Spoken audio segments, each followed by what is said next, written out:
जिस एक गलती से अमेरिका 11 युद्धों में हार गया, उसकी भद पिट गई, तो आखिरकार फिर से ट्रंप ने वही गलती क्यों दोहराई है?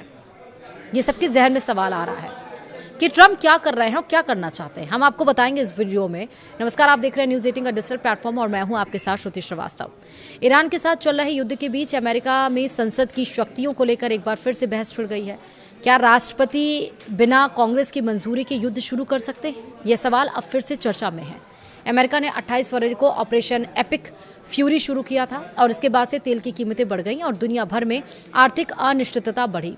युद्ध के दौरान ही ईरान के मिनाब में एक स्कूल पर हमले में बच्चों की मौत हो गई और इस खबर से अंतर्राष्ट्रीय स्तर पर अमेरिका की आलोचना भी हुई। अमेरिकी संविधान के मुताबिक युद्ध की घोषणा का अधिकार कांग्रेस के पास होता है, लेकिन राष्ट्रपति डोनाल्ड ट्रंप ने बिना कांग्रेस की मंजूरी के हमले शुरू कर दिए और इसे सैन्य अभियान कहा। ट्रंप प्रशासन का कहना है कि ईरान से तत्काल खतरा था, इसलिए हमला जरूरी था। हालांकि उनके पूर्व अधिकारियों ने इस दावे पर सवाल उठाए हैं।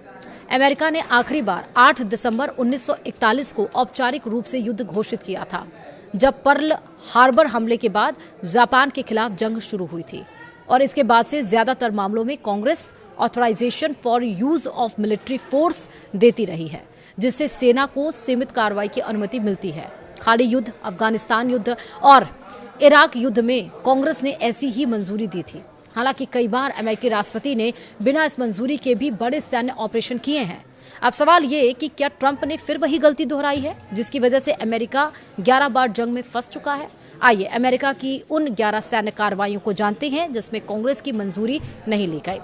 पहला है फिलीपींस, यानी कि जो फिलीपींस अमेरिका का युद्ध हुआ था 1899 से लेकर 1902 तक चला था। राष्ट्रपति विलियम मैककिनले ने औपचारिक युद्ध की मंजूरी नहीं ली और 3 साल चले युद्ध में 4200 अमेरिकी सैनिक, 20,000 फिलिपिन लड़ाके और करीब 2 लाख नागरिक मारे गए।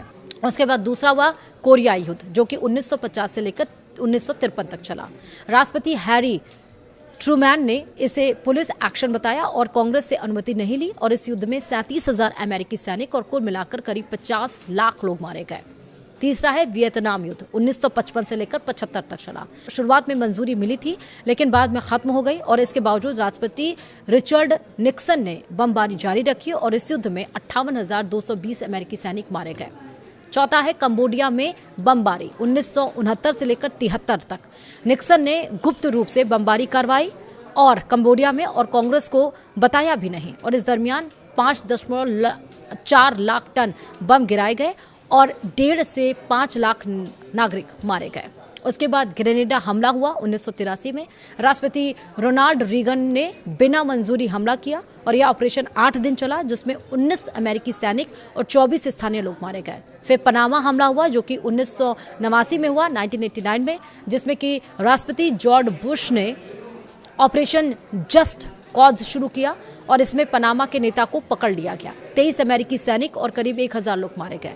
फिर युगोस्लाविया बमबारी हुई 1999 में, जहां पर राष्ट्रपति बिल क्लिंटन के समय नाटो के साथ मिलकर हमला किया गया और इसमें 1000 से ज्यादा सैनिक और करीब 500 नागरिक मारे गए। फिर लीबिया हमला हुआ 2011 में। राष्ट्रपति बराक ओबामा ने नाटो फोर्सेस के साथ कार्रवाई की लेकिन कांग्रेस से मंजूरी नहीं ली और इस पर काफी विवाद हुआ। यूएन सिक्योरिटी काउंसिल ने एक रिजोल्यूशन के जरिए लीबिया पर मिलिट्री एक्शन को जायज बताया। वहीं यमन में हमला हुआ 2023 में, हूती विद्रोहियों पर हमले किए गए। डोनाल्ड ट्रंप और बाइडेन प्रशासन ने बिना मंजूरी कार्रवाई की। 2025 में कम से कम 224 नागरिक मारे गए। वहीं ईरान के परमाणु ठिकानों पर हमला 2025 में हुआ। ऑपरेशन मिडनाइट हैमर के तहत ट्रंप ने बिना कांग्रेस की मंजूरी के हमला किया और इस फैसले की कई नेताओं ने आलोचना की। 1000 से ज्यादा ईरानी नागरिक मारे गए।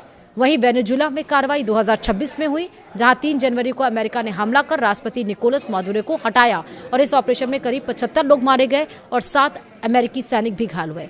एक्सपर्ट्स का अब इन सारे मसलों को देखने के बाद कहना है कि द्वितीय विश्व युद्ध के बाद से कांग्रेस ने धीरे धीरे युद्ध के अधिकार राष्ट्रपति को दे दिए हैं और आज स्थिति यह है कि राष्ट्रपति अक्सर अपनी शक्तियों का विस्तार करते हुए सैन्य कार्रवाई कर देते हैं और कांग्रेस बाद में प्रतिक्रिया देती है।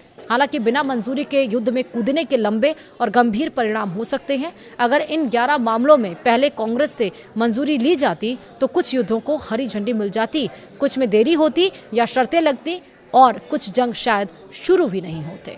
और एक बार फिर से 11 युद्धों में जिस तरह से बद पिटी है अमेरिका की, फिर से राष्ट्रपति डोनाल्ड ट्रंप ने वही किया। फिलहाल वीडियो में इतना ही। नमस्कार।